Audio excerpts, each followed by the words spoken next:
Hey everybody, welcome back to the channel. I'm Britt, creator of the Style Shaker. That was a loud clap. Your guide to cleaner, greener beauty and beyond.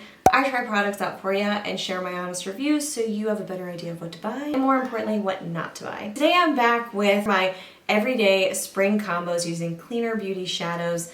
Some are separates, some are palettes. I want to share it all with you. So if you're looking for some eyeshadow inspiration that's doable for every day, then stick around and let's get into it. Okay, I have 3 different brands here, 3 different eyeshadows. Well, actually there's 4 because 2 are separate. 2 palettes. I am very much so a low maintenance eyeshadow person. I like to have it on there. I like to have a little bit of depth and dimension. This is by no means meant to be an eyeshadow tutorial. I'm not a makeup artist. You could probably already tell it. If you like videos like this and you want to see more of them, don't forget to like the video, subscribe to the channel. Small little thing makes a huge impact over here, so thank you in advance for that. I talked about this on TikTok, this combination from RMS Beauty. There are 2 shadows. I really like the RMS separate shadows. I wish they weren't in plastic. These 2 I've just been reaching for. These aren't necessarily my all-time favorites. Those are in the Britt's Picks guide. They are the shades Twilight Madness and Tempting Touch. TT76 for Tempting Touch. All the details are going to be below. What you're going to notice me talking about here is this combination of cool and warm tones.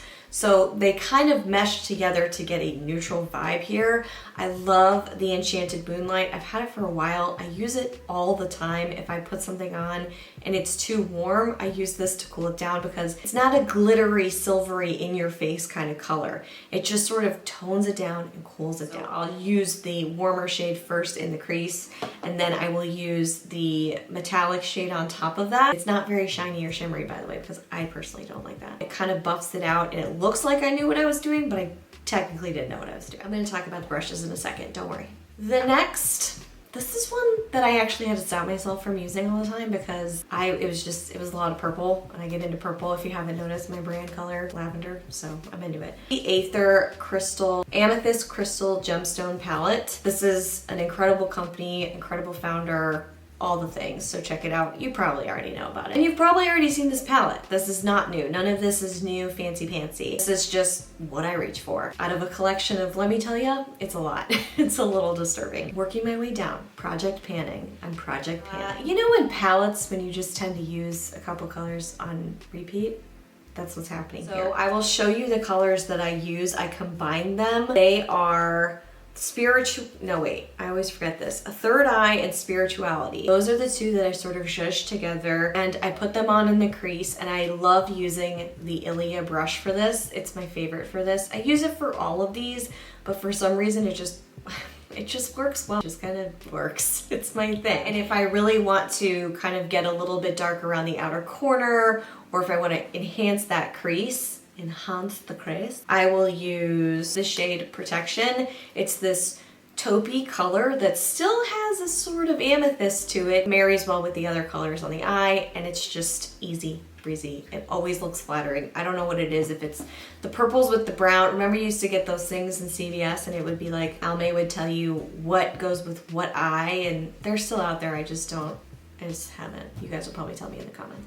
And the last, I ended up this was sort of a turnaround story. When I first tried this palette a while ago, this is the Lawless The One palette. There's a smaller version. First I didn't love this palette, and then I just got into it, and it's because of a few key colors. Well, actually 2 key colors. I'm obsessed with the Next Level shade. It is a tangerine, apricot, whatever fruit you want to call it. That shade is matte. She does a great job, by the way, of having mattes and shimmers in this. I always love a good matte shadow. I don't know if it's just me, but I really do. I feel like it's easier for every day. But also you can put a shimmer on it, just nothing too heavy. Mind you, the last 2 I talked about were shimmers, so I still love a good shadow that is matte. And Next Level is this warm color that I love when I combine it with Complicated, which doesn't look that much different, but in my mind, it just makes it perfect. You know, nobody else would notice it but me, and it makes me feel good. It's not just about what you're wearing, it's about how you feel in it. So that combination, very happy. I've used other darker shades on here for liners.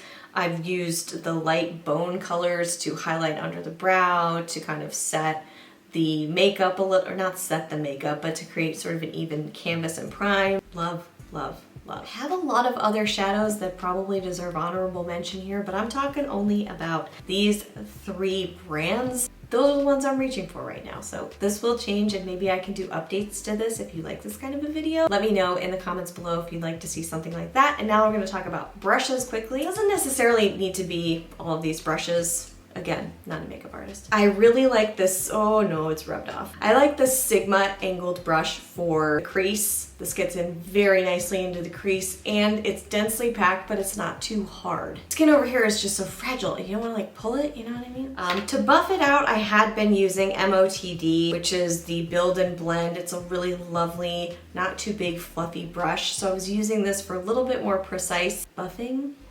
Do people say that? And then I got the Ilia brush and it's thicker and fluffier.